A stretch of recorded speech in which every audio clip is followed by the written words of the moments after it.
Columbia Pictures presents Heavy Metal. A trip beyond the future to a universe you've never seen before. A universe of mystery. A universe of passionate fantasies. A universe of terrifying evil. A universe of magic. Heavy Metal.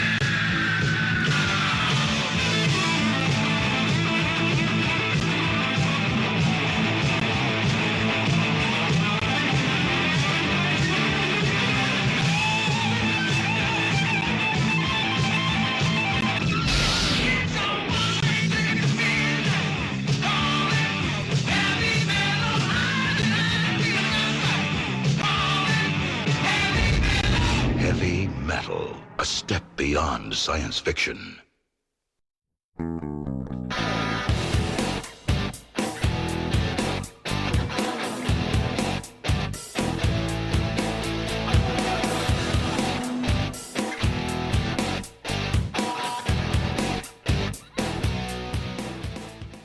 Welcome to They Call This a Movie, testing the strength of friendships one terrible movie at a time. Subscribe to the podcast on iTunes and podcast services or by searching They Call This a Movie, and find us on Twitter and Instagram at TicTamPod. That's TCTAM Pod. Welcome back to They Call This a Movie. This is Anthony Del Vecchio. With me, as always, this is Dan Aquino and Mark Myers. Say hello, gentlemen. Hey, friends.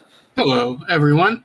I think I finally realized this week that I am a total slut for gimmick fast food. Because Oh boy. How many Grimace shakes did you drink? I haven't gotten there yet. That's coming up. I had the Cool Ranch Dorito Papadilla. What is Fuck's a that? Papadilla? Oh, yeah, that just blew my mind. It's a Papa John's case, not quesadilla. I guess what they're think the Pizzone from Pizza Hut. I vaguely remember that. Okay, it's sort of like a Stromboli thing, but they call it the Papadilla.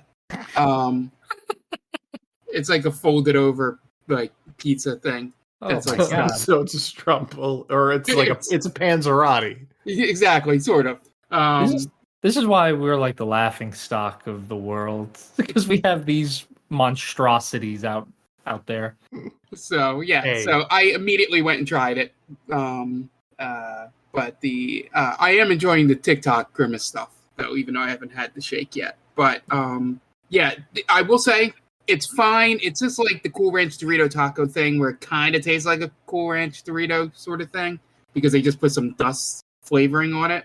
But they made a ranch dipping sauce with it that tastes exactly like a Cool Ranch. Like it's really amazing, and that's probably the best thing from the special. But yeah. Gotcha. Boy. Well, I hope you survive it, Mark. Yeah, This, I will. this addiction. Yeah, every time I'm like, I'm going to eat less fast food. And it's like, what about this stupid thing of two things? It's a Cheez-It pizza. Oh, I guess I'm eating that now. I don't. Yeah, well, you're lucky it's not an election year. Otherwise, the McRib would be back. Yeah, no, chicken prices have to go up for the McRib to come back.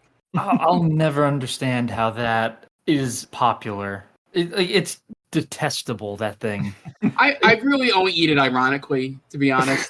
I punish my innards ironically. I'm the only one in on the joke. Yeah, like it's fine, but I jokingly get all excited about it. My favorite thing was the reasoning for why it comes back when I found that out. I'm gonna be a little morbid here, but can you imagine fucking dying to be a McRib? Like, there is no greater slap in the face to anything than like at least become like a porterhouse or something. This guy's getting killed for a fucking gray piece of meat that's slathered in sauce. Yeah. Ugh, disgusting. I'm sorry. Yeah, I just love the fact that the people think the McRib thing is timed randomly, and it's really when pork prices become cheaper than chicken prices, they can put out the McRib to make more profit. Oh, gosh. That's It's the only making my- reason. It's making my stomach churn thinking about those things. Yeah. But that's my favorite part of McRib. But yeah, the Besides eating it ironically. yeah. Yeah, I mainly goodness. So and some people Do you think shit your brains out ironically too the next day? Well, that happens with a lot of things I eat, so it doesn't have to be that. So it's But- So you think it could be something else, Mark? You don't think it's the McRib that makes you do that? It's something else that you might have eaten. If it only if it only happened when I ate McRibs, then yes. But maybe it's all the other really gimmicky fast food that I've eaten Jesus. that's messing with my stomach. Just like this out of control concoction brewing in your guts, just topped with a McRib. Oh dear. Yeah, I think the last gimmicky thing I had was the pretzel crust from Little Caesars. That's pretty tame. I'll say that. That's just they put salt on. I did remember when they did the Joker burger, and I had to have it to make sure the rumors were true about it. Did it turn you into an incel? Is this Catholic guilt manifesting in self-flagellation through fast food? I mean, I did 12 years of it, so yes. Yes. It sounds just like morbid curiosity. Like it's almost like FOMO. Like I don't want this to go before I got to find out. I get a piece of it. I don't know. It sounds more like he's punishing himself for things he's done in the past. Yeah, and with stuff like that, I fuck around and I find out that's not. Yep. Yeah, that wasn't worth it. There's a direct correlation between what you're eating and just having. I don't want to go crazy here, but just being on the can for a half hour. Look, Mark is always talking about larger women. He wants them to step on him. He has a punishment fetish. That's what I'm saying. Oh, Mark, is this? I think we're figuring this out. Yeah, I think we just. Yeah, that'll be $150 for this therapy session. Yeah, this went from a fun bit about me eating terrible food to learning something about myself. That's why you come to this podcast. There you go. We've exorcised the demons. And that's what Mark does after he has the McRib. Yeah, the demons have been exorcised until the double down comes back. Oh, dear God. Oh, man. Well, yeah. Well, I guess we should start the podcast.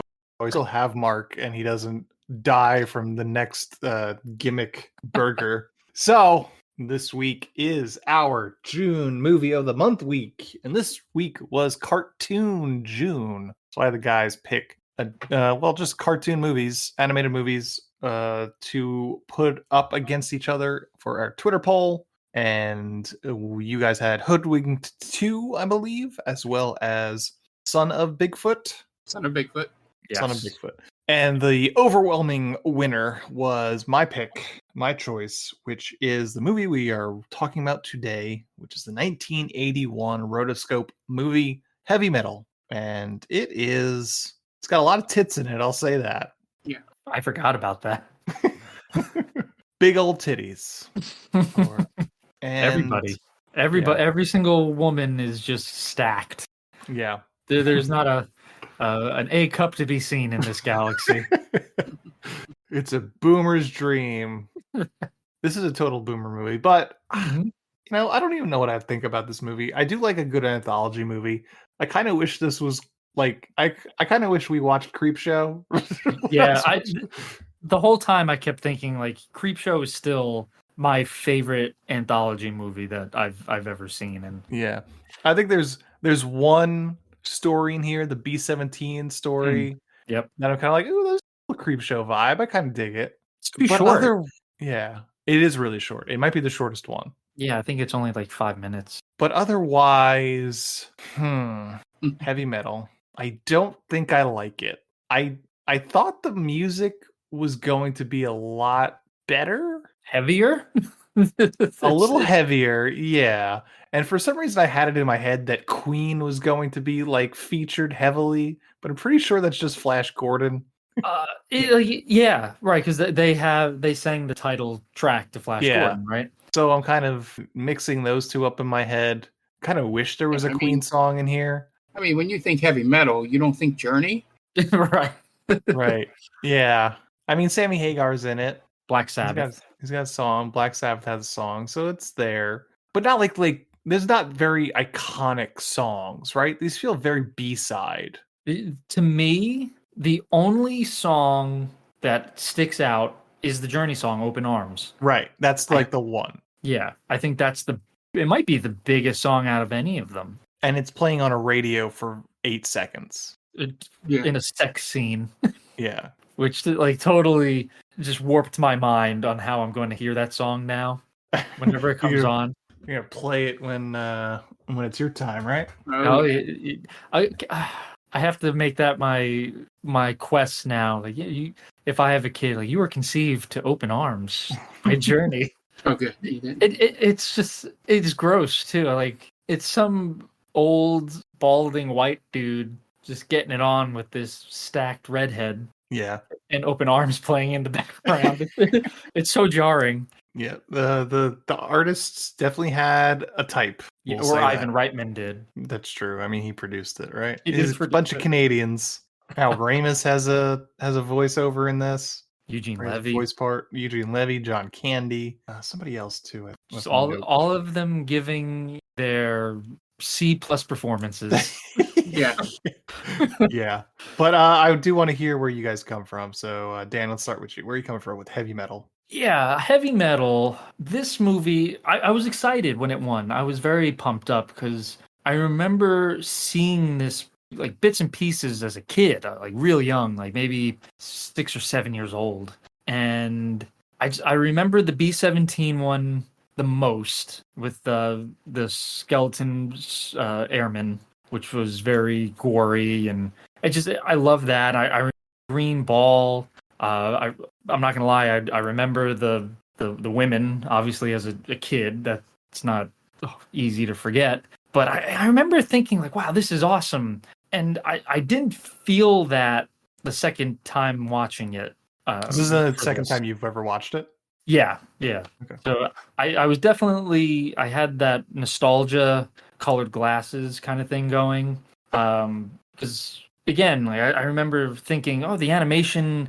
I remember the animation being awesome, and the music is cool, and the stories are badass. Like I think that's just from the eyes of a kid because the music isn't that great. It's okay, but I thought it would be a little heavier. The animation it varies from like just decent to terrible. I'm trying to remember which one sticks out the most. I think the one where John Candy was it Dern? I think it's Den. called Den. Den. That animation it's like putrid. Yeah. It looks like a kid kind of had his way with drawing, like big muscular men and naked women and weird monsters. I did like the rotoscoping idea. I thought that looked cool at times.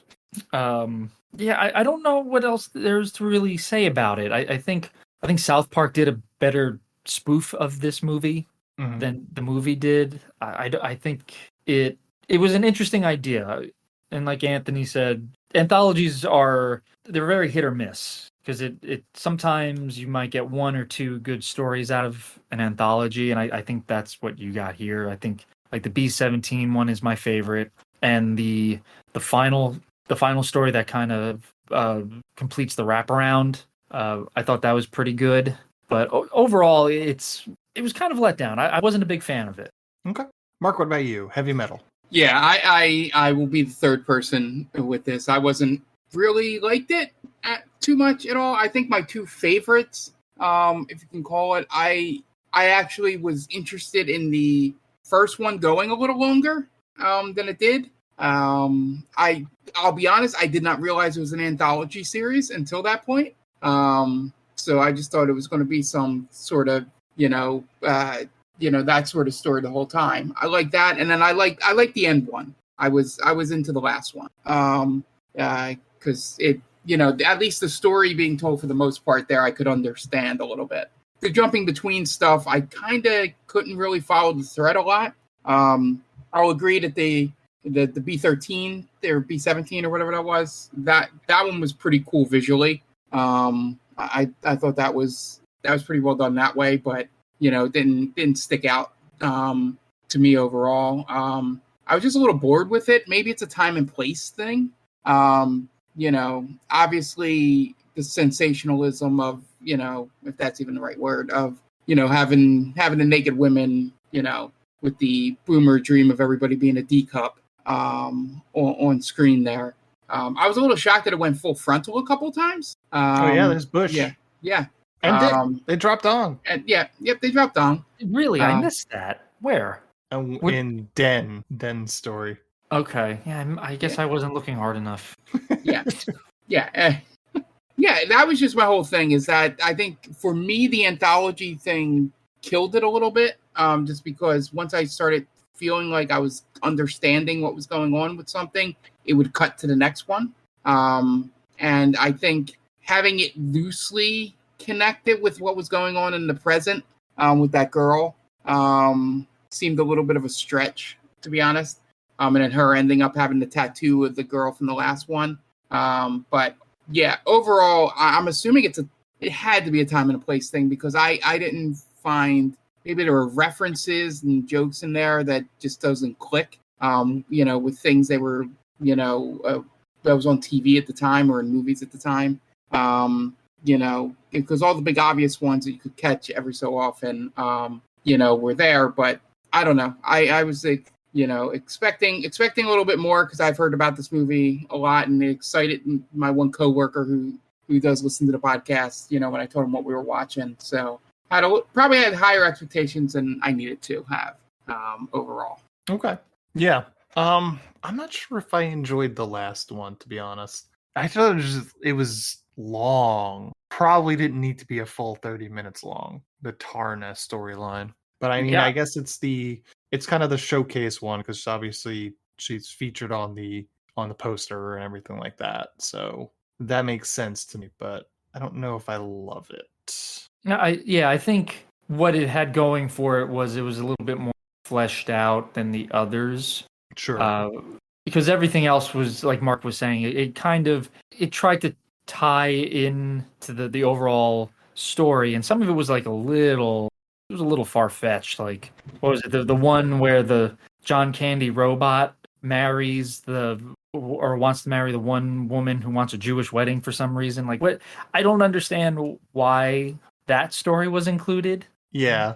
So if the through line is it's this green orb showing this girl his power and what he can do to people, it's threadbare in terms of where that connection goes, because I would be like, if I was this girl, I was like, why do you keep showing me these stories about these women with giant tits?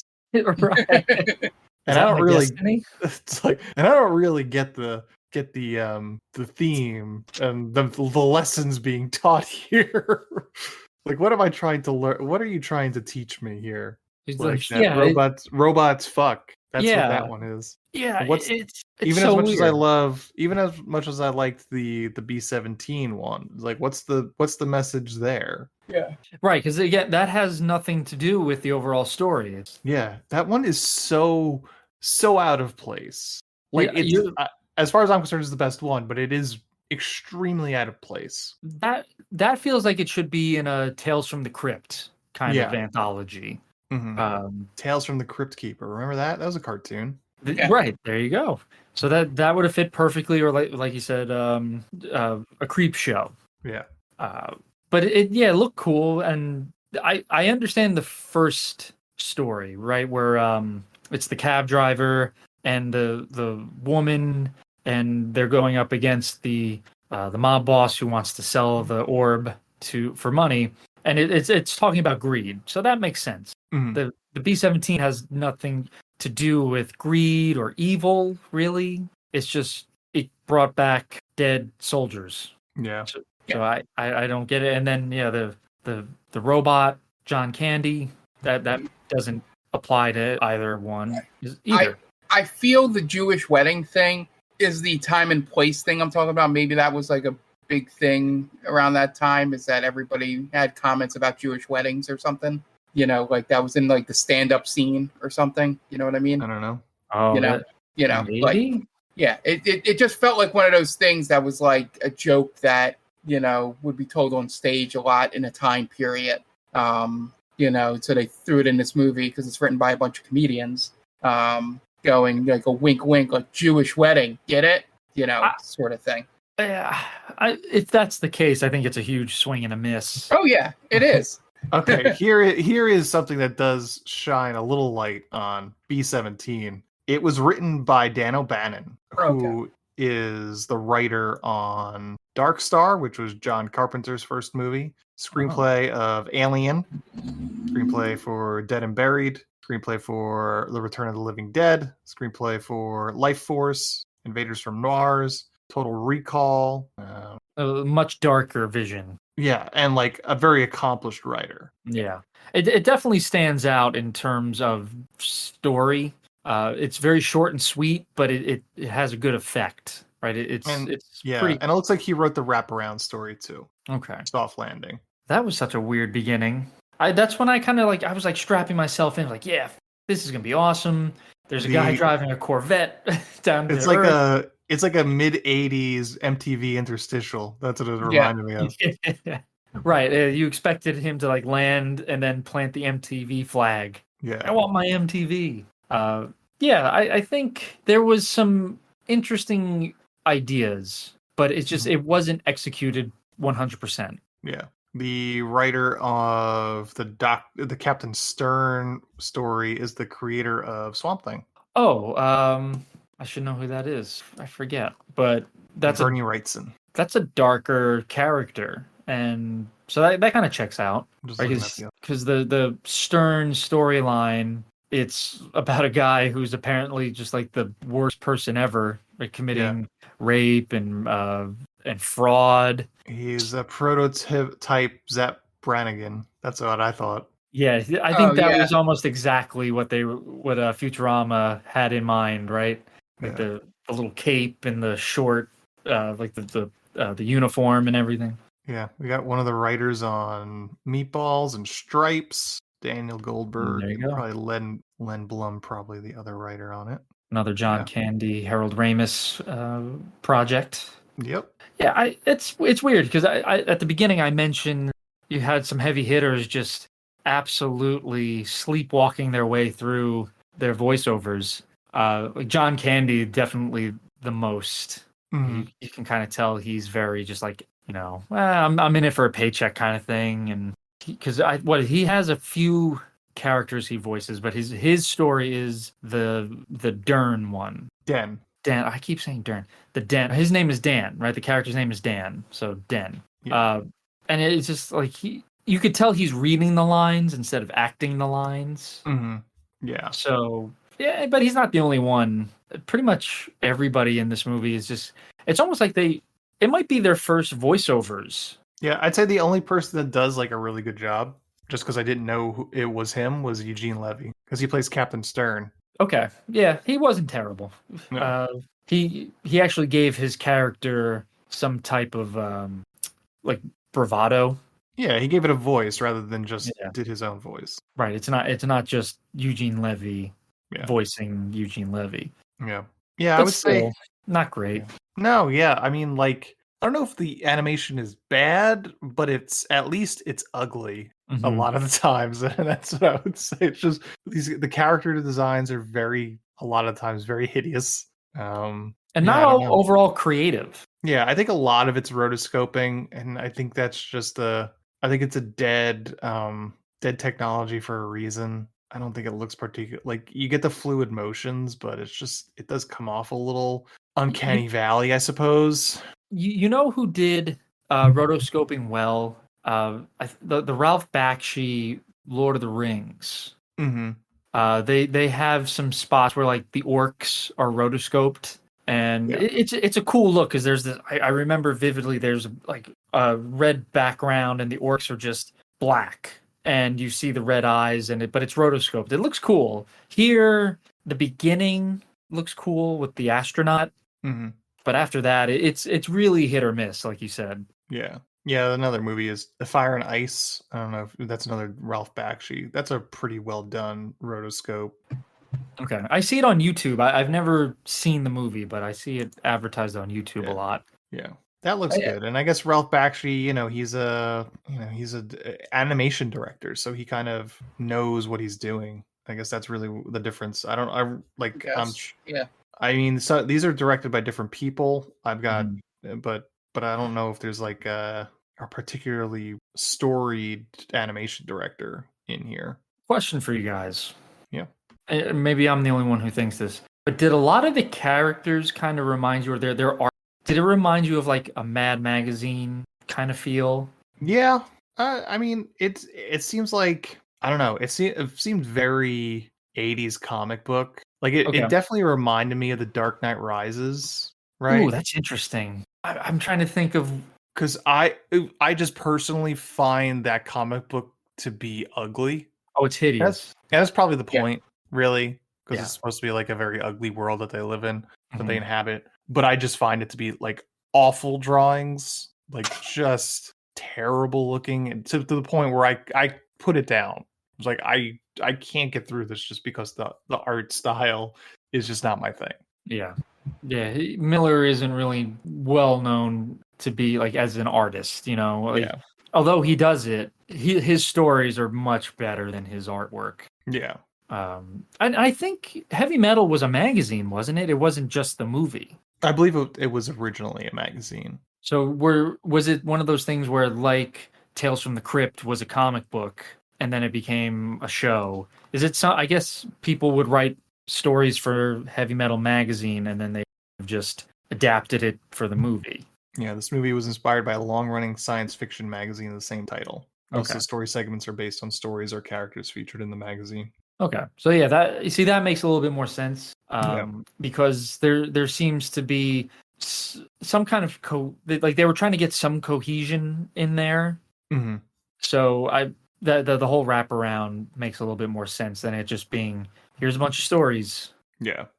Heavy Metal from 1981 is directed by Gerald Potterton and a few other people, and he didn't really have anything of note. Stars the voices of Richard Romanus, John Candy, Joe Flaherty, Don Franks, Caroline Semple, Susan Roman, Al Waxman, Harvey Atkin, August Schellenberg, Eugene Levy, John Vernon, and Roger Bumpus.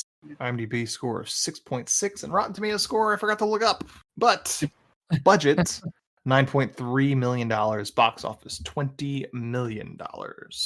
Made a little bit of money. Yep, it's a cult hit. Yeah. It's go ahead, Mark. I'm sorry. I found out that Richard Romanos is the brother of the guy that gets Jennifer Jason Leigh pregnant in Fast Times. There you go. Yeah.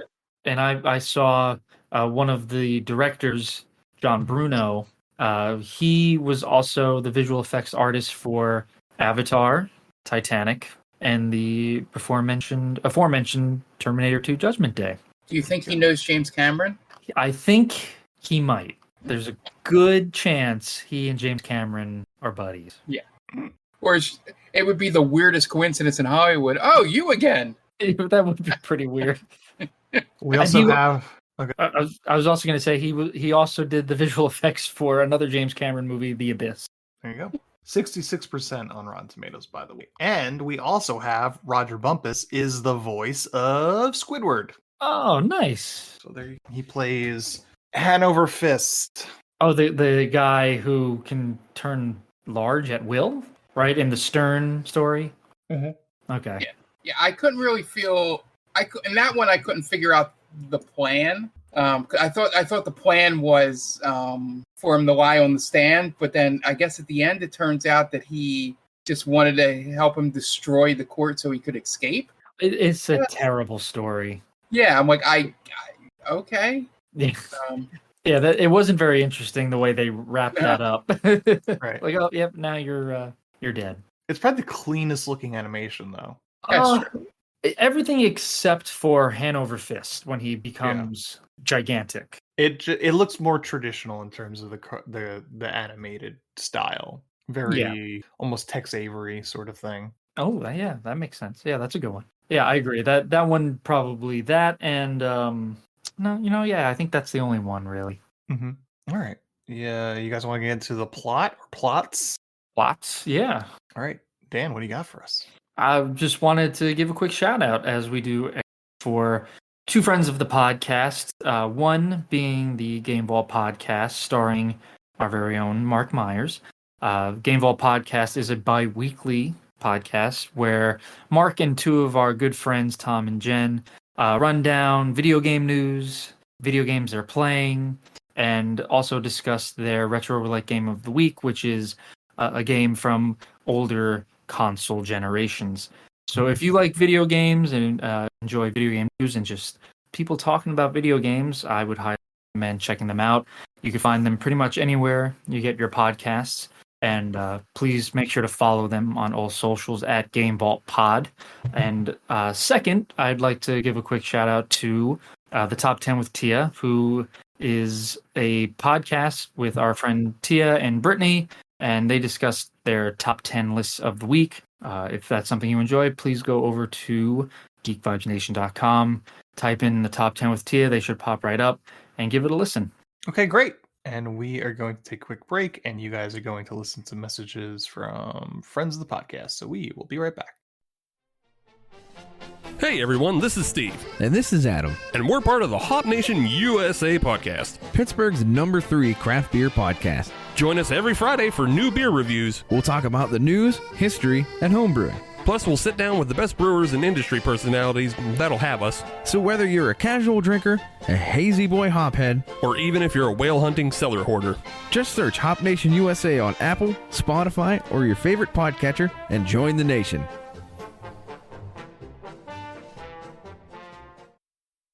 Oh, hi, didn't see you there. It's me, George, from the best little horror house in Philly, the show where we talk about the best horror movie ever made, according to our guest at least. We've talked about groundbreaking classics like Texas Chainsaw Massacre and Alien, but we've also got a lot of great ones coming up, including some very fun guests like Len Kabaczynski of Swamp Zombies and Red Letter Media fame, Caroline Williams, the star of Texas Chainsaw Massacre 2, and Chase Williamson from John Dies at the End. So make sure you're subscribed to the best little horror house in Philly, and I'll see you boils and ghouls over there. And welcome back. Now it's time to get into plot 4, Heavy Metal.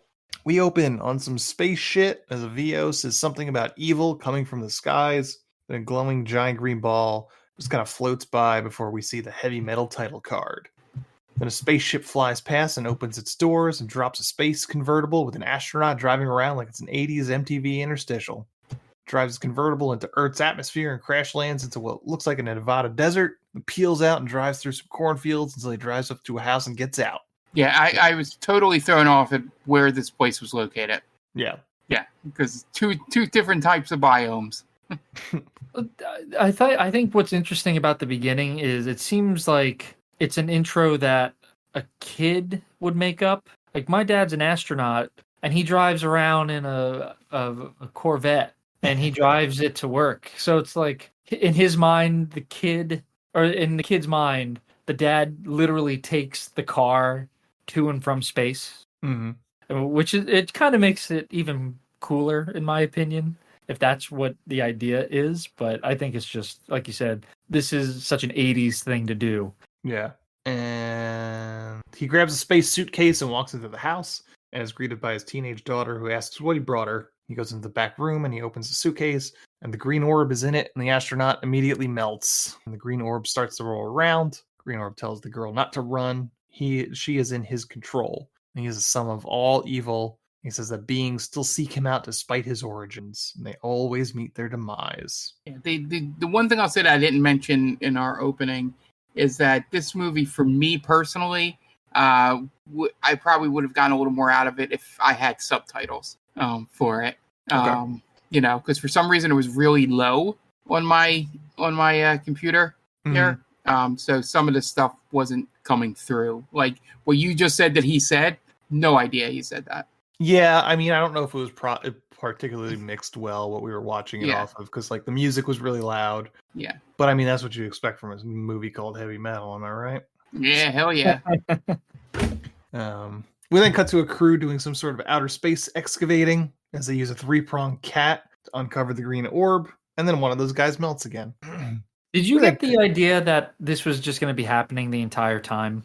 Like people would just find the orb and it melt? In a way, I kind of wish it did it that way, because, at least we're playing by rules, right? Yeah. I was just prepared for it to be super, what's the word where it just keeps happening, the same thing, repetitive. Just super repetitive. Like, oh, this person in this story finds the ball, disintegrates. Now it's the next story, and, lather, rinse, repeat. Yeah. Yeah, I was thinking that, and then it didn't. I mean, there is plenty of melting going on in this movie, though. There's a decent amount of death. which it satisfied my bloodlust. We then cut to New York in the future. As a cabbie does a VO like he's a pulp detective. His name is Harry Canyon, and he drives a cab. He very much felt like Bruce Willis in The Fifth Element. Sure. Yeah. To me, a little bit. I wouldn't be surprised if there was a little bit of like that, like this heavy metal was kind of sprinkled into that character. You know what I mean? Like maybe written a certain way. Sure. What was his name in Fifth Element? I feel like it's Harry. What? It's Corbin Dallas. Corbin Dallas. That's right. So not Yeah. Harry. Maybe I'm thinking of another Bruce Willis movie where he's Harry. Corbin Dallas Multipass. Looper? I don't know. Yeah. And he flips through a newspaper and reads an article about something called a Lochnar being showcased at the museum coming up on July 3rd, 2031. So just about 8 years from now. And then a punk gets in his cab and asks him to take him to the UN building, which is now low-income housing. But on the way, the punk tries to stick him up, but Harry presses a button up front that shoots out a disintegration ray that vaporizes the punk. And just then, as he drives past the museum, an old man stumbles out the doors of the museum, and it's the guy from the newspaper article. His daughter chases after him, but the museum guy tells her to run. Behind her, a couple of alien guys chase after her, shooting at her. She runs in front of Harry's cab, begging him to let her in, and he begrudgingly does and drives off with the guys shooting at Harry's cab. It's funny in this scene where Harry talks about, oh, usually I don't get, he's having his inner monologue. I usually don't get involved in this situation, but something about her just seemed like it was a good idea. I'm sure it's not the fact that she has a huge rack, right? It's just like, oh yeah, she seemed like a nice girl. Yeah, I don't think Harry is particularly deep in that world. No, he's not a noble person. She tries to tell him. This is also, I apologize, but this is also like this sets the tone for the rest of the movie in terms of how women are portrayed. Oh yeah, not particularly well. We'll just leave it say at that. She tries to tell him that the guys are trying to get the Lochnar, but her father wouldn't tell them where it is, so they killed him, and then she passes out in the back seat. Harry takes her to the police station, but the cops only investigate for a high price, so he tells the cops to basically buzz off, and then takes the girl back to his place. Back at his place, the girl wakes up and tells Harry about the Lochnar, and it's an ancient artifact that only she and her dad know where it is, and that the guys are going to kill her next. But Harry says they shouldn't be able to find her at his place, so for her to make herself at home. He goes to bed, but then the girl disrobes, asking Harry if she could sleep with him, and then they fuck. He gives her the old stars and stripes. Yeah, stars and stripes forever. I don't know. What is the woman foreign? Did they mention that? I don't know, but Harry was really happy to be an American. That's right. Yeah, that was such an odd line. Yeah, I gave her the old stars and stripes forever. What did he say? Oh no, John Candy has the line. I knew I was good. I didn't know I was that good. Oh, by the way, Bruce Willis plays Harry in Armageddon. That's where. Okay, yeah. That's a mirror, right? They're holding a mirror up to each other, right? The same thing. They don't know a thing about drilling. Yeah. Oh, that's. Well, man, what's his name is in that movie? I always talk about him. He's one of my favorite voiceover actors. Keith David. Keith David is in Armageddon, and I wish Keith David was in this movie now that we brought it up. Can you imagine Keith David doing the voiceover for Den or for Harry or someone? He'd be a good Lochnar. Oh, man, that would be so cool. Yeah. I blame Reitman. It's because he's not Canadian, right? He only hired Canadians for this. I think you got to make the exception for Keith David. Sure. That pays dividends. In the morning, the girl is gone, and the cops have stormed into Harry's apartment asking him where the girl is. So he doesn't know, and the cops leave, saying if he finds out, he better tell them or he's dead. And Harry just blows them off. When he gets into the cab next time, the guy that was shooting at the girl at the museum is in his back seat. He identifies himself as Rudnick, basically tells Harry that he shouldn't get involved with the girl or the Lochnar because he will be in over his head. Harry takes it under advisement, and Rudnick leaves. But Harry can't get the girl out of his head, probably cause for tits, and she winds up reaching out to him through some sort of messaging service, telling him to meet her at the top of the Statue of Liberty. He goes, and she's there with the Lochnar in a case, and she tells him that she wants to get rid of it, and Rudnick is willing to pay her for it. So she asks Harry to help her, and he agrees for 50% of the take, and she agrees. So they meet up with Rudnick at the Brooklyn Bridge, and the girl and Rudnick exchange briefcases. The girl takes the briefcase full of money and gets back into the cab, while Rudnick opens the case featuring the Lochnar right there on the bridge and winds up getting disintegrated by it. As they're driving, Harry tries to make plans with the girl on how to spend the money, but the girl immediately turns on Harry, pulling a gun on him, saying she's taking all the money. So Harry uses his ray and disintegrates her, takes the money for himself, marking it down as a 2-day trip and with a good tip. That's how the first story ends. I love that even in the disintegration ray moment, they had to show side boob. Yeah. It's just a very horny movie. Yeah. I would grade this story like a B. It's a decent story. Yeah. I mean, it's pretty simple, but it's effective. Yeah. And it had the animation is okay in this. It's dirty, but it's unique. Like I'll vividly remember that. Yeah, I think there's something interesting about like kind of the New York City setting, like the futuristic New York City, and Harry being an ugly son of a bitch. Like all the men are ugly, right? Because the Kingpin character looks like his face is melting off. Yeah, it's an interesting character design. I will remember vividly the sandwich that Harry makes with all that mayo. It's like dripping off of the sandwich. It made me want to puke because I hate mayonnaise. Yeah, I mean I like mayonnaise, but that was too much. Too much. It's way too much mayonnaise. It made me want to gag. I was like, oh my god, this guy's eating a mayonnaise sandwich. And then we have a quick cut in the wraparound story. Lochnar tells the girl that was her first lesson and tells her to look deeper into him for another lesson. Again, these lessons don't really go anywhere. Yeah. This next story is called Den, and Den is a present-day teenager with a penchant for scientific experiments. Finds the Lochnar in his backyard, assuming it's a meteor, and puts it in his room. While performing an experiment with lightning, the sphere harnesses the energy and propels the teenager through outer space into a distant planet. As he travels, his body changes and he becomes much larger and much more muscular, and a black guy. He becomes the Rock, pretty much. Yeah. When Den arrives on the planet, he's a witness to human sacrifice being conducted by a nude female priestess wearing an elaborate mask. The woman recites a benediction to a god called Ulatek, which calls for the green ball, again referred to as the Lochnar, to be placed in the idol's hands. Priestess then orders another young nude woman, to be thrown into the large pool of water where the ritual is conducted. Den dives after the woman and rescues her. Woman Catherine, who is British and from Gibraltar, is very grateful and offers her body to Den. And then they try to fuck. I think they do because they're interrupted. Oh, that's right. Yeah, and John Candy is pissed. He's finally gonna fuck. But he can't. 18 years of nothing, then twice in one day. They're interrupted by a group of humanoid creatures, and they're taken to the palace of the young and foppish Ard, rival of the priestess who is also queen of the strange planet.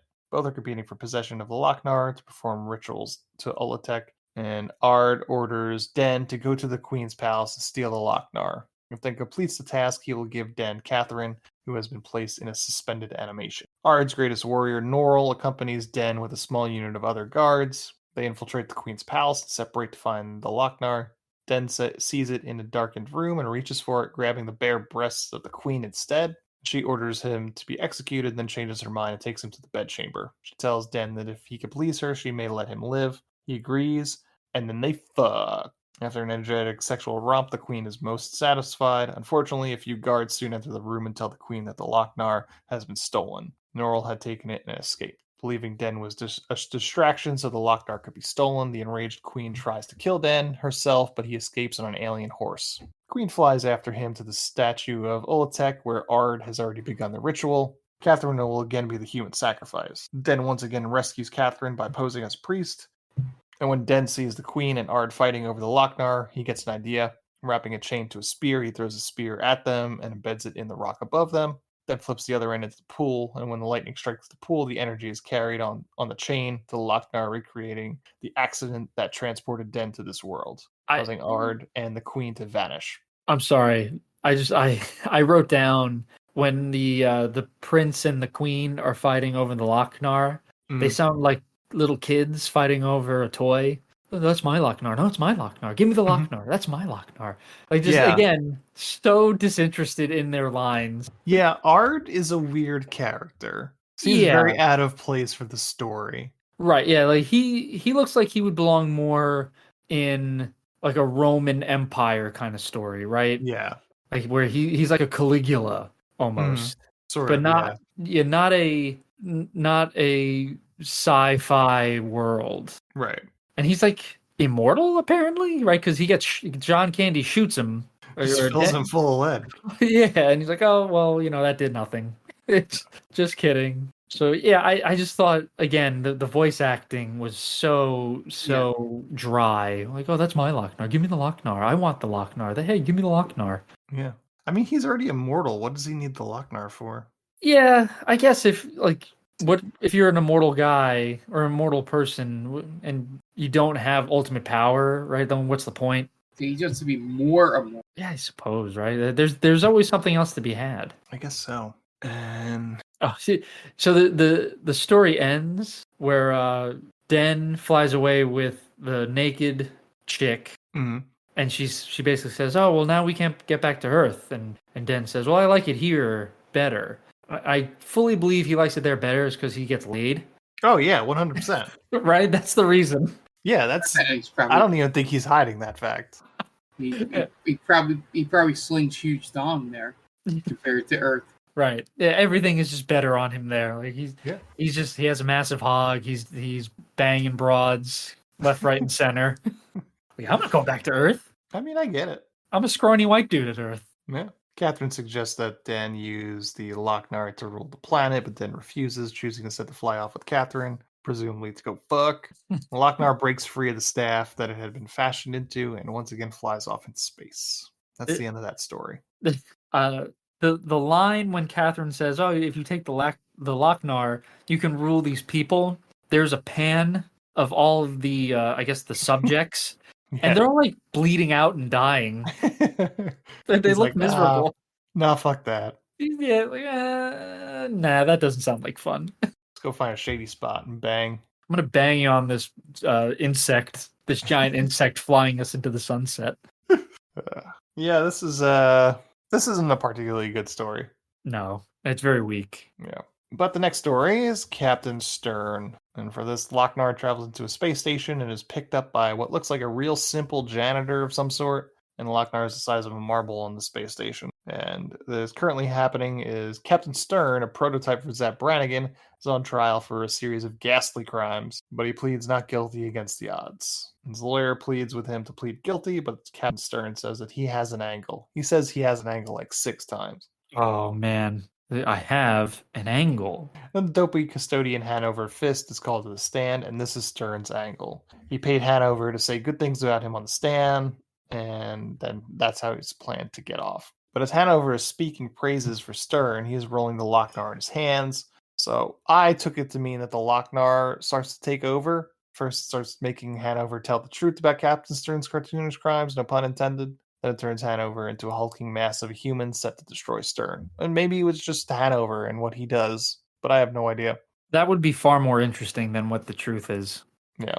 Chase ensues as Hanover chases Stern throughout the ship until eventually he corners him in one part of the ship. Stern stops him, counts out $35,000 he owes Hanover and hands it to him, and in turn Hanover turns back into his normal self. But as he counts the cash, Stern pulls a lever that sends Hanover out into space, and he immediately burns up, except for one hand still clutching the Lochnar. That's the end of that story. It's pretty quick. How many disintegrations have there been up until this point? 4? Good question. The astronaut. Are That's we one. counting Lochnar disintegration? I think we're counting overall. So we're counting Lochnar disintegrations and other disintegrations, right? Correct. But we're counting Lochnar as disintegration. Yeah. So we got the astronaut in the beginning, That's 1. right? Then the first punk in Harry's cab. 2. Then the woman in Harry's cab. 3. Then Well, the mob was Roderick, before the woman. yeah, Roderick or whatever. So that's 4. That's 4. And we have the weird There's a bird 5th. creature. There's the 5th of the one that excavated. Yes. There. That's 5. 5. And Hanover Fist would be 6, right? He disintegrated on Hanover Fist 6. Yeah. coming back into Earth's atmosphere. Yep. So that's 6. That's 6 disintegrations in 3 stories so far. Yeah. Yep. Do we have any more? I'm trying to look at it. That's a good question. I don't think anything in B-17. Maybe in the final story there's a couple. Maybe. We'll get to it, though. Yeah, Well, the next we're almost one there. is B-17. For this one, a squadron of World War II B-17 bombers are flying in formation over Europe in 1943. The lead bomber takes heavy anti-aircraft fire, and the 2 cargo gunners are killed. The bombardier himself is also killed, but the plane drops its load successfully. As they fly back to their home airfield, the co-pilot climbs into the cargo bay to check on the crew. All are dead. He also finds the tail gunner dead. When he looks out the back window of the plane, he sees a glowing green sphere following them in the air. The Lochnar flies under the plane and thrusts itself up into the fuselage, lodging in the bomb bay rails and knocking the co-pilot unconscious. The entire plane glows green for a few moments, and co-pilot wakes up and walks back through the fuselage, stopping briefly when he sees the cargo gunners' bodies have disappeared. He checks on the ball gunner's perch, knocking on the hatch, and when he gets no answer, he opens the hatch and 2 clawed hands suddenly grab him and pull him inside. The man screams as an unseen beast kills him, and blood splatters on the inside of the turret. In the cockpit, the pilot calls the co-pilot on the plane's radio. When he gets no answer, he flips on the autopilot and walks back into the cargo area. When he opens the door, he sees the dead crew members have been transformed into skeletal monsters with clawed fingers. Fires his pistol at them uselessly and jumps out of the plane. His parachute opens and he lands safely on a desert island. Then he notices that many other warplanes have crash landed on the island, and the crews of them have been transformed into monsters like the ones he saw on his own plane. The man screams, "Doom." And that is the end of that story. Also very quick. Yeah, the transition out of it made me think the next story was connected, but I guess it was just a transition. Where Yeah, because they zooms mentioned out. like from one war to the next, right? Yeah, it like zooms out with them looking on the screen of him surrounded by the planes. And I was like, oh, it's going to continue, and then it went into a whole different story. Yeah, time is weird in this movie. It's like non-linear, Mm-hmm. but still Yeah. somehow wraps around. Yes. Yeah, because we go from World War II to what I assume would have been present day, 1981. I think so, right? That it's the Pentagon, right? Is next. Yep. Yeah. So Beautiful and So Dangerous is the name of this one. Which I I don't know if there's a point to this one. yeah, I don't know where the dangerous comes from. Yeah. We transition to a scope of a spaceship that sees the B-17, and then it changes to the Pentagon as a Dr. Anrak walks past a bunch of reporters that are trying to ask him questions. Pushes past them and walks into a meeting with top-level officials. They're there to talk about the fact that people are turning green and becoming hostile. Anrak says that these people are isolated incidents and don't pose a threat. But then Anrak starts to go nuts and tries to rape his secretary right there on the table.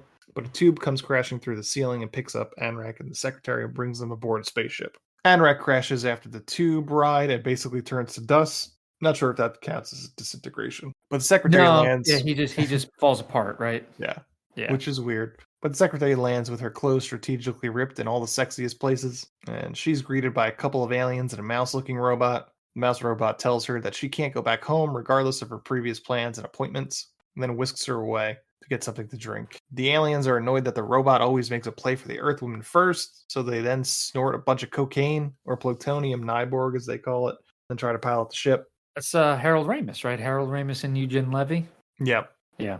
And post-coitus, after they've fucked, is what that means. The woman is enraptured with how good the sex was, and the robot tries to get her to be boyfriend-girlfriend. She relents, but then she tells him that if they get married, she wants a Jewish wedding. That's really the story. The robot, the John Candy robot, is just like when the woman tells him how good he was at the sex. The John Candy robot's like, yeah, I know. He's like totally. I've done this before. Like, you think you're the first Earth girl I've given the old nuts and bolts to? Come on.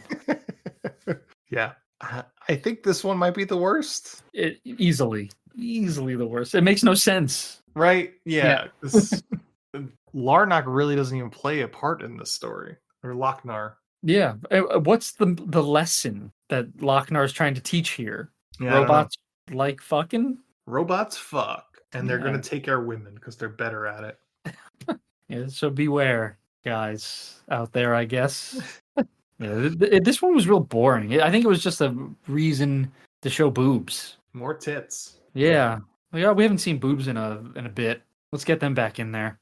Yeah. I do want to look up who wrote this one. I I'm curious. I think it would have been a better story if it focused on the space truckers. Mm-hmm. I think those characters probably lend a little bit more, right? Because you have Harold Ramis and Eugene Levy, and they're doing like space blow, Yeah. right? And they're just like coked off of their asses in this. I did love how they purposely showed you how wide the opening was to get their small ship into, Yeah. and then he still crashes it into the wall. Oh, because did of you how high notice? they are? Did you notice that McDonald's made its way out there? There's a McDonald's on that spaceport. That's pretty funny. Yeah, that's how popular McDonald's was. Yeah, there's a lot of little references. There's I think this is the one that has 2 Star Trek references. Yes, there's the Starship Enterprise shows up in this one. And then the little creatures, when they open the door to the ship, scatter away. The little slug things. Yeah. Okay. Like there's supposed to be those little Star Trek things that are like, what are they? Original series Star Trek stuff. I forget what they're called. The Tribbles. Tribbles. That's it. Trouble with Tribbles. Yeah. That's Look the at only thing I look know. at you guys. It's the only thing I know about Star Trek. That's impressive. I thought Mark was talking out of his ass here. Like I don't know. He might be. I have no idea what triples look like. Sounds like you guys know what you're talking about. Yes, we absolutely know what we're talking about there. If it sounds like someone knows what they're talking about, I go with it 100% of the time. Sounds right. I just looked up triples. They just basically look like Donald Trump's hair. Well, like they're a little ball hairy. of Trump hair. Oh, gross. Yeah. That'd explain a lot. So this is basically the last story. Tarna. The Lochnar confronts Grimaldi's daughter for one last story. One night, now the size of a giant meteor, the Lochnar appears in the sky of an alien planet, crash lands and embeds itself into a dormant volcano. A local tribe of human outcasts witness the event and decide to travel to the site of the volcano. When they arrive, it suddenly erupts and all there are covered in a deluge of green lava. The first man that the lava covers arises, much larger, green skin and with clawed hands, an abomination of the man he once was. Known from this point onward as the barbarian leader, he declares a death sentence on all who oppose him and his followers. At another city, the barbarian leader and his cohorts of marauders break through the city gates and massacre the weaker population living there. Many people are killed, and the city council meets in a large chamber, unsure of what to do. Their leader realizes that the only being that can save them is a Tarakian, an ancient warrior that protected their race throughout its history. The council joins together to call the warrior Tarna from within, and as they finish the ritual, the barbarians arrive at the chamber, easily breaks down the door, and slaughters everyone inside. Far away, a rider in a hooded cloak on the back of an alien bird touches down at the temple of Tarna. The rider enters, stopping at a large pool, and the rider is revealed to be a beautiful young woman with silver-colored hair, who strips down, for no reason, swims across the pool. At the base of a massive idol, she finds her armor and dons it. Last item she receives is Quote unquote golden armor. sword. Yes. This armor is high stealth, I'd say. This is like the base. Her armor is the basis for every female fighter in any fighting game. Yeah. It's like 3 strips of leather and some boots, and that's it. Yeah. It's kinky as shit. Sure is. Mark, do you want Tarna to step on you? Yes. Okay. Once you put the knee-high boots on, 100%. Yeah. Me next. There's a line forming now. Hey, listen, man. She's how many opportunities do you get to be stepped on by an ancient warrior? Right? Not many, I'd That's what I'm imagine. saying. I like 3, I think. Oh, maybe for you. Ant's putting himself in these interesting situations, apparently. Oh yeah, I come across ancient warriors all the time. Yeah. Xena, Tarna. That's all I got. And those are like 2 great, especially Xena. Xena's Yeah. got to be number 1. High for the step on me class, right? Yeah, 100. Oh, yeah. 100%. Mm-hmm. I mean, Lucy Lawless could come to my house and step on me too. She's She doesn't But- need to be in the Xena I gear. was gonna say it doesn't need to be Xena. nope. Okay, fair enough.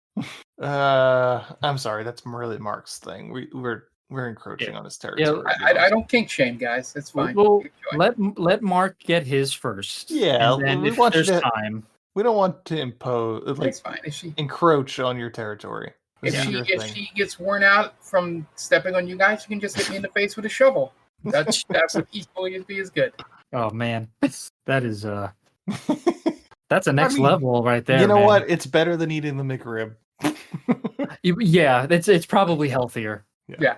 So the last item she receives is a golden sword. She then flies off on her bird as a narrator intones that she seeks revenge. She arrives at the devastated city and investigates. The council have all been killed and their leader beheaded. The man holds an amulet with a strange symbol and a death grip. She takes it and flies off, stopping at a nearby oasis that has a tavern. Outside the tavern, there are 3 flying bats that have been tied to a hitching post. On one of them, she finds an emblem that matches the one on the amulet she found in the council chamber. Inside the tavern, she orders a drink.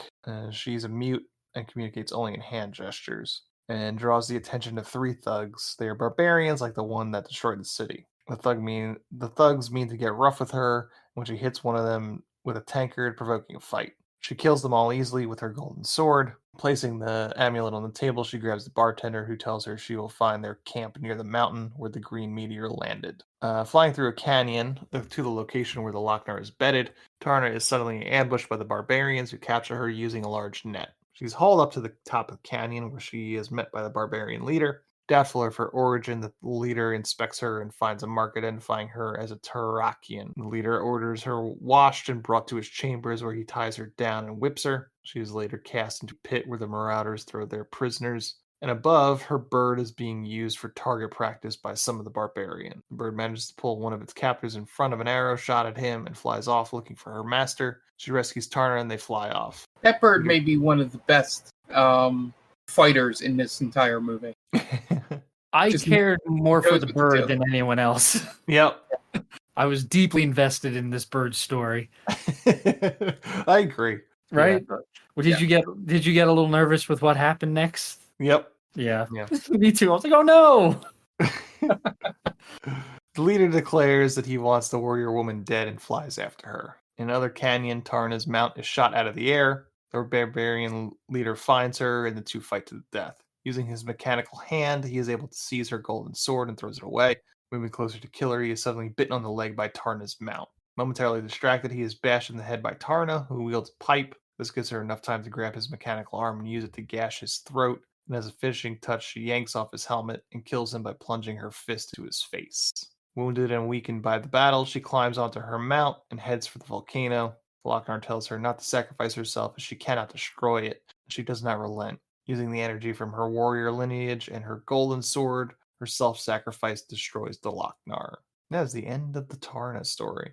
Probably better than most of the stories. I thought it was a little long. Yeah. Yeah, the one thing early on in the story that I loved is how smooth that sword cut the 2 guys' heads off. Yeah. What annoyed me is how slow the sword strike Yeah. was. The Everything animation was in is slow motion. the animation throughout the entire story is pretty slow. Even when she's fighting the mutant leader. Yeah. Yeah, I agree with you. It was a little frustrating. Mm-hmm. And then the final coda. Tarna's self-sacrifice was so powerful it transcends time and space, destroying the Lochnar in the present. As the Lochnar begins to shatter and break, Grimaldi's daughter begins to flee from the mansion in sheer terror and reaches a safe point outside just as the mansion explodes and is destroyed. Outside in the crop field, Grimaldi's daughter sees Tarna's mount materialize out of thin air. She happily goes over to pet him, then climbs onto the mount and flies off. We then find out the main reason why the Lochnar wanted to destroy her. She has been chosen by the spirit of Tarna to become the new Tarakian to defend and protect against the evil of the Lochnar that will rise again in the next generation. And that is the end of Heavy Metal. So basically, Lochnar got caught monologuing. Big time. Yeah. What's weird is, so Lochnar exists in 2 different places in 2 different times. Mm-hmm. Yeah. I wish that was more apparent. Yeah. It's like Mark was saying, the story thread is so crazy and all over the place. I wish there was a little bit more cohesion. Yeah. The only reason why I know, because I read the plot synopsis too. No, so there you go. Right. Even it seems like all 3 of us really didn't have a full grasp on the plot in terms of what they were trying to tell us. Not much. Yeah. I don't know. Like, again, anthologies are so risky. Like they're either awesome or terrible, it seems like. Yeah. Would you watch this high? Did you watch this high? Surprisingly, no. And no, I wouldn't. I don't think I would get anything out of it. Yeah, I don't think it would help me, especially with the sound mixing. I think the sound mixing is rough. The soundtrack is a little bit lame. If I can be so bold, I know these bands were big in the '80s, Sure. but man, like they did not give us their best and brightest there. Yeah, let's go through it. I think we've talked a lot about it, and we really haven't even discussed the soundtrack is. Yeah, that's a good idea. I think it's a little disappointing when you see some of the names that pop up. Yeah. So we got Radar Rider by Riggs, Veterans of the Psychic Wars by Blue Oyster Cult, True Companion by Donald Fagen. I don't know who Donald Fagen is. Heartbeat again by Riggs, Blue Lamp by Stevie Nicks, Open Arms by Journey, Cheap Trick has one, Reach Out, Don Felder Taking a Ride on Heavy Metal, Queen Bee by Grand Funk Railroad, I Must Be Dreamin' by Cheap Trick, Crazy ? A Suitable Case for Treatment by Nazareth, All You by Don Felder. The Devo's got a couple songs. Black Sabbath has a song. Sammy Hagar sings Heavy Metal, the theme song. Stevie Nicks is in it. Yeah. Again, it's like these bands, or maybe they could only license these songs, or the songs were big at this moment in time. Yeah. Right. But I think one of the things was like they don't really feature heavily, right? A movie called Heavy Metal, you'd think it would be almost like a 90-minute like music video, right? Sure. Yeah. And it really didn't feel that way. It to me, I thought it was going to be how James Gunn uses music in his movies, where like the scene almost complements the song. Mm-hmm. Right here, it's just in the background. It really plays no part other than the heavy metal theme song. Yeah. It plays no part in the story. Yeah. Like I think it's like you want this movie to feel like Meatloaf's Bat Out of Hell album cover. Sure, that's a good example, right? Like, yeah, it should feel very epic, and it never comes across that way. Yeah, and maybe that's us looking too far into the title and not really having grown up with the magazine. Yeah, that's fair. So it's I think it's more on us than the movie in this case, but at the same time, it's kind of misleading. You call your movie heavy metal and you have Journey in it. Mm-hmm. That's the least heavy metal band in the 80s. One of them at least. Yeah. If you're gonna do, or maybe this song wasn't out yet for Journey, but like Worlds Apart, that would be more of along the lines of quote unquote heavy metal for Journey. Sure. Yeah. But yeah, that's heavy metal. And that is our movie this week. But we are going to take a quick break before our last and our final segment. So we're going to list some ads so we can pay those bills. And we will be back in a second. And welcome back. Now it's time for our final segment. And this week we're going to do a fantasy draft. And we're going to pick our favorite or a team of adult-oriented animated movies. So movies that are animated that are made specifically for adults. So I think we're going to say 4. 4 is probably amount of rounds, right? Yeah, especially for something like this, I'd say. Yeah, I don't think we need to go more than that. So why don't we spin this wheel and find out who gets first pick? Ooh, first pick is Dan. Dan, you get first pick. Thank God, because I don't have many movies. But yeah, perfect. All right. So for my number 1 off the board, I'm taking Akira from 1988. I remember hearing a lot about this movie when I was younger. I know a lot of like film snobs would always talk about this movie in high regard. So I didn't see this movie until I was out of college. And yeah, I love it. I thought it definitely lived up to the hype. The animation is beautiful and also very disturbing at the same time. Really good story. I like the grunginess, the feel of this area that it takes place in. And yeah, it's just overall, I think this is an iconic movie. Got to go number 1. Okay, it's a good pick. Solid number 1. Can't really argue with that one. And let's find out who is second. And second is Mark. Yes. So Mark. I'm going to stay along the same lines as Dan. And I'm going to take, and I hope this counts, but I'm going to take Princess Mononoke. I am excited. I have not seen this movie in a good bit. Probably saw it like as a teenager or late teens or something like that. But I bought tickets recently to see it on the big screen for one of those special event things that they do at the movie theaters. So I'm excited to finally see it, not on my television going forward. So I wanted to be first pick no matter where I was, just because the hype I'm feeling going to see that movie. It's I tried to get the niece to like it. I was like, hey, you want to go see anime? And she's like, I don't watch that stuff in movies. And I'm like, damn. She can be very blunt with her answers because she watches a hell of a lot of anime TV. So I thought, hey, movie, no. But I'm excited to go myself to see it. But yeah, so Princess Mononoke. Okay. I'll admit, I've only ever seen one Hayao Miyazaki movie, and it was Spirited Away, and I've seen it once. So Still a good movie to have seen. Yeah.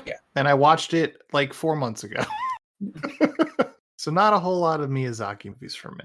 But you know what movie I have watched, which will be my number one pick? I've watched South Park, bigger, longer, and uncut. That is my first pick. That's a good one. It's super juvenile, and you guys are picking these masterfully created animes, and I'm watching a movie about the devil fucking Saddam Hussein. I think it was nominated for an Oscar, that movie, right? Wasn't for music? I believe the one is Blame Canada, I think was I think it won, didn't it? No, it lost to Tarzan. Lost to Tarzan. Okay. Because they still hold the grudge against what's his name? Phil Collins. Oh, that's right. Yeah. I see that pops up every now on TikTok, how much they despise Phil Collins. Yeah. Yep, South Park, great. It's South Park when it was great, and it's like a 90-minute episode. So really can't go wrong with that. All the songs are great. So yep, that's my first pick. Yeah, that's a good one. For my second pick, I am going to go with the Fantastic Mr. Fox. This is a little bit different because it's I think it's technically CG, but it's made to look like claymation. It's animated. Yeah, it's animation, so that counts, but a little different. But yeah, I mean, Wes Anderson, I really like Wes Anderson's stuff. Most of his stuff, I think he's gotten a little, like, he's always twee, I think is a derogatory word to use for him. And I think he's gotten more so in the past few movies. But I think Fantastic Mr. Fox is right in his wheelhouse and right where he's like his solid era of films. I tried to watch Isle of Dogs once, but my dogs freaked the fuck out while it was on. So it didn't work out. Were they just like confused by what they were seeing? I guess they kept barking at the screen. Mm-hmm. My dogs, every time I see a dog on screen, they immediately start barking at it. So the Fantastic Mr. Fox. Yeah. That's adorable. They're a couple of idiots.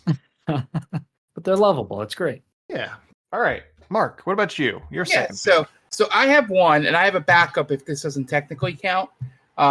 Because I was thinking Into Spider-Verse doesn't count. Shit. Okay. I think that's the border, right? Okay. I mean, is it enjoyable for adults? Absolutely. Is it adult oriented? I don't think it is. Okay. Was that really your pick? That was my pick, yeah. Okay. So my backup, and I'll stick with Ant's thing, I'll take Team America World Police. There you go. Yeah. So the fun part about Team America is that there are random like quotes you could say from it that other people you don't think would have seen the movie just respond to. Like I did the Matt Damon thing just randomly in work, and someone repeated it back to me.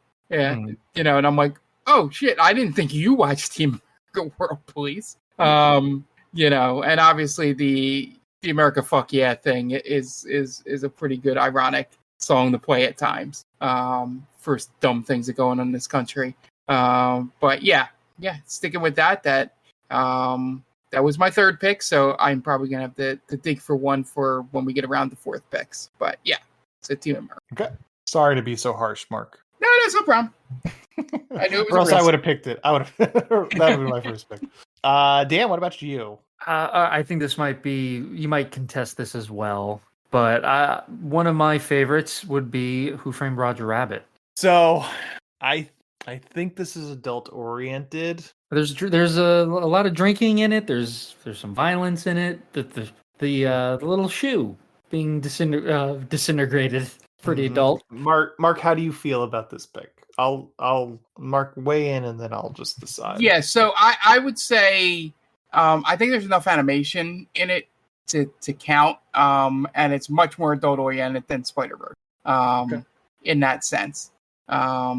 And also there's a lot of jokes in it that really isn't for kids, which is what I've sort of, the way I broke this down was it was either the jokes and humor and stuff like that was geared towards, late teens to like 20-year-olds or maybe even older adults. Or the stories were so deadly serious, like Mononoke, that they weren't like what's it called? Meant for kids. Like Right. it was meant for all ages. So Yeah, I'm okay with Roger Rabbit. I think Jessica Rabbit alone That's fair. probably right, because she's not bad. She's just drawn that way, kind of thing. She got them heavy metal tits. She would fit perfectly in heavy metal. She was flying on top of a giant bat, going to war. Hell yeah, I'd watch that movie. I just think, listen, it was a groundbreaking movie. So many good performances in it. Christopher Lloyd as Judge Doom, Bob Hoskins as Eddie Valiant. Just those characters are iconic. I watched the behind the, like, how they made the movie a few years ago, and just the in-camera tricks that they did, and the level of effort that was put into, the shadows matching what Roger is doing. It's just awesome. I think it's one of the best movies, maybe not ever, but it's one of my favorites. It's such a good movie, and it takes the number 2 spot. Okay. Well, you get another pick too. Oh shit, another one? Yeah. Oh man, It's now you called really. Snake. That's a good point. All right, so this one, I'm kind of grasping at straws here. It's animated, but it's not one of my all-time favorites. But just for the sake of this, I'm a huge Lord of the Rings fan, so I'm gonna go with the Ralph Bakshi Hobbit movie. I remember it vividly as a kid. The animation still sticks with me. It was really my first taste of Middle Earth that I would soon grow to love as a teenager and an adult. It's a good it's far better than the Peter Jackson Hobbit movies, because this is very much just self-contained in this little hour and 20-minute movie. So I'm gonna go with The Hobbit. Okay, it's a good one. I haven't seen it, but good pick, I suppose. Thank you. All right, Mark. What was your second pick again, Mark? Team America World Police. Yeah, I forgot to write it down. Okay, your third pick. Yeah, so this one is due to having an older sibling who was into music older than her. I got to watch Pink Floyd's The Wall a bunch of times, and while it took me a few times in getting older to really understand most of it, and wasn't more like we're in front of a TV, it's movie night, and this is like, the thing my sister chooses to watch. But I do have some great memories of watching it, and the album being played, in the house a whole bunch. So it stuck with me. So I think it's very much a good thing here in terms of adult-centric stuff, especially if you're into that, 70s classic rock, or even, whatever genre you want to put Pink Floyd into. Sure. Good pick. Yeah. I was just watching a YouTube video channel called Folding Ideas. They did the really long documentary about the NFTs. Yeah. And basically kind of brought down NFTs. But he did like an hour-long video about why the Nostalgia Critics review of The Wall is bad. Oh, Really good it's like his least watched video, right? It's just, it's really overproduced and kind of just misses the point of a lot of things. That sounds about right. Yeah. All right, good pick. For my third, you guys got some anime films in there, so I think I do have to pick an anime. Not that you guys are forcing me to, but diversify my portfolio. I am going to go with what I would probably consider my favorite anime film, and that is Grave of the Fireflies. Who doesn't love watching two children try and live in war-torn Japan? Oh, is that what it's about? Oh my god, yeah. It's a gut punch. It's a fucking gut punch. Yeah, I mean, what else do you want from anime? Yeah. No, it takes place after the bomb goes off, or is it just during World War II? It is. They're in June 1945. Tells the story of two siblings and war orphans. Desperate struggle to survive during the final months of the Second World War. Okay. Oof, that does sound pretty brutal. Oof. It's a gut punch. I think I watched it. I thought they played it on Turner Classic Movies. That's when I first saw it. Yeah. I love to be depressed when I watch my anime. When you watch a cartoon. Yeah. But yeah, that's it. I guess I got one more pick. This one I don't have a specific fourth one. So what do I got? I got South Park, I've got Fantastic Mr. Fox. Drag this out for a little bit. You know what? Fuck it. I am going to go with a movie that I don't think is really talked about as much as it should be, because I think it's a movie that probably came out a decade too late, but I think it's still pretty good. I'd say it's a pretty good movie, and that's The Simpsons. I'm biased, obviously, but I've watched it recently in the past year or so. It's not bad. I think it should have came out in 1997. Would have been much better. When the writing staff was like at peak. Yeah, but I think the Simpsons movie is a pretty good Simpsons movie. I guess is what I'm saying. I don't think that's a bad pick. I think I think it's a little late, like you said, but I still remember that movie pretty well. It had funny moments in it. Yeah, there's a bunch of other movies I was thinking about. I was thinking about Wallace and Gromit: Curse of the Were-Rabbit, which is pretty good. I think we were messaging offline about some Satoshi Kon movies I really enjoy. But yeah, I think I need to give The Simpsons, for the amount of hours I've spent in front of it, I got to give it its flowers, and that's what I'm going to do here. I think that's definitely fair enough, right? Yeah. And also, I was going to do Final Fantasy: The Spirits Within, but I saw in theaters. That movie was not very good. No, I saw in theaters. It definitely feels like one of those movies. It's going to be have that reclaimed by the next generation, kind of like what they did with the prequels for Star Wars. Came out on my birthday, July 2nd, 2001. I was 16. That's an interesting movie to go see. Well, I mean, it makes sense, right? It completely computer generated, right? It looked cool. I remember seeing it, and not, I didn't enjoy it, but I remember seeing it at first, like, oh, this is interesting, and just I remember it being boring as fuck. Yeah, what is it, like Alec Baldwin does a voice, Steve Buscemi? Yeah, but I wasn't really gonna pick that. I haven't seen it since, I think, theaters. I think my sister and I went, but all right, Mark, what about you? Yeah, so I had to look through some lists to remember some movies. So the one that I chose, I watched right around the time that I watched Mononoke for the first time. I guess I was in a mini anime phase. But it's making me want to go back and watch it again because I remember how much I liked it. But I'm going to take Perfect Blue from 1997. I remember that being, we watched that, Akira, Mononoke, Ghost in the Shell, just that whole, and just a whole bunch of those movies at the same time. And then I went to college and became too cool for that kind of stuff, I guess. But yeah. So that's the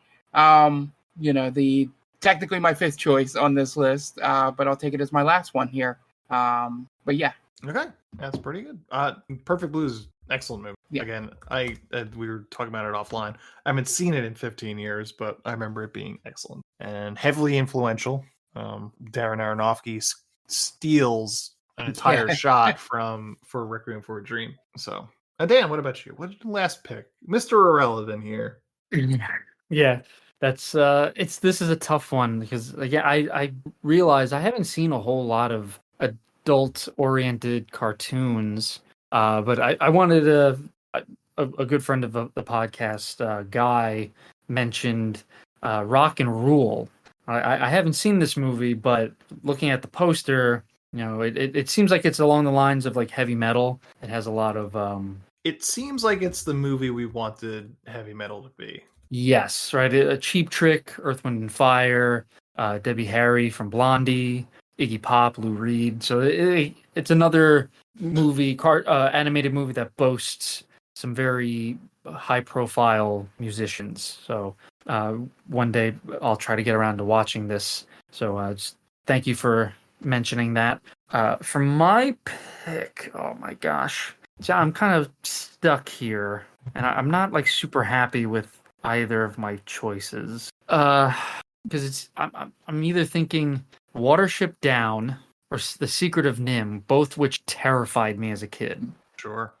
I think I remember The Secret of Nim more than Watership Down, so I'm gonna go with The Secret of Nim. That's a good pick. Yeah, and just again, more so because it really left a mark on me in terms of just fear. Mhm. I didn't know as a kid that cartoons could scare the shit out of you, and that it deals with some very heavy subject matter, like animal testing is like the main thing with The Secret of Nim.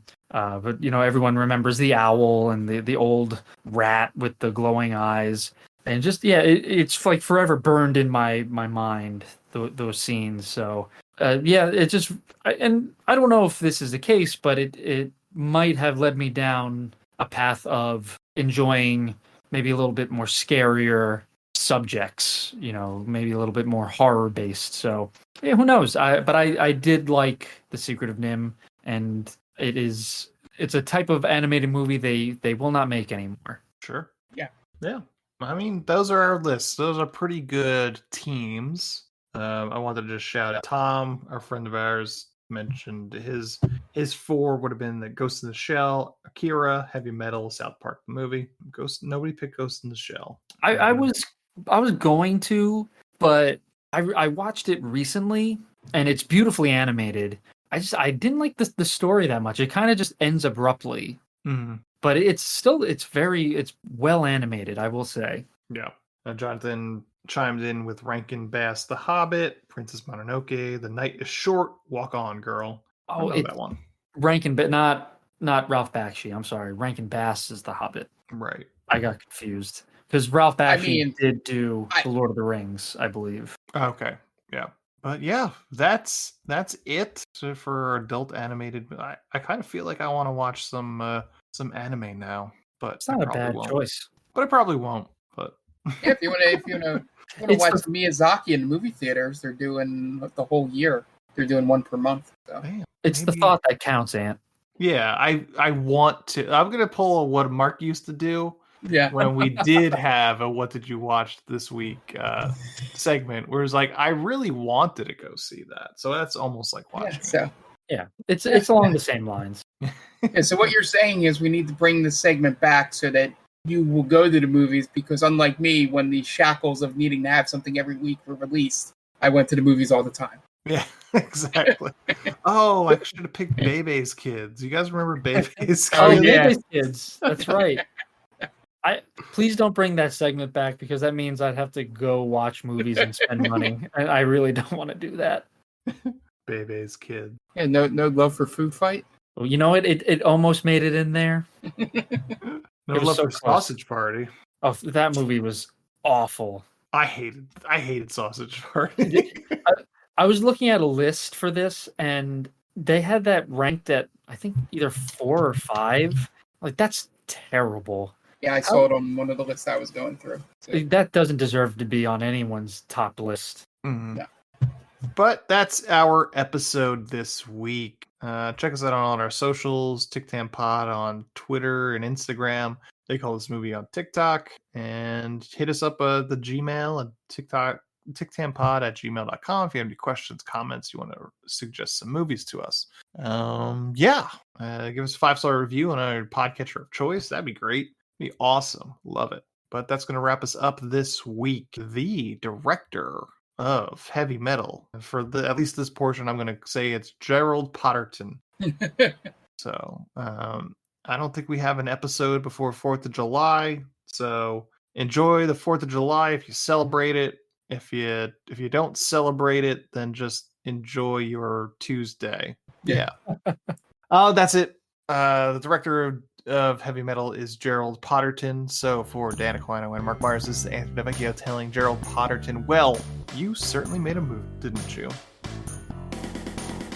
Thanks for listening to They Call This a Movie. Subscribe to us wherever you get your podcasts, and be sure to check us out on Twitter and Instagram at TicTamPod. That's TCTAM Pod. You can also check us out on TikTok at They Call This a Movie.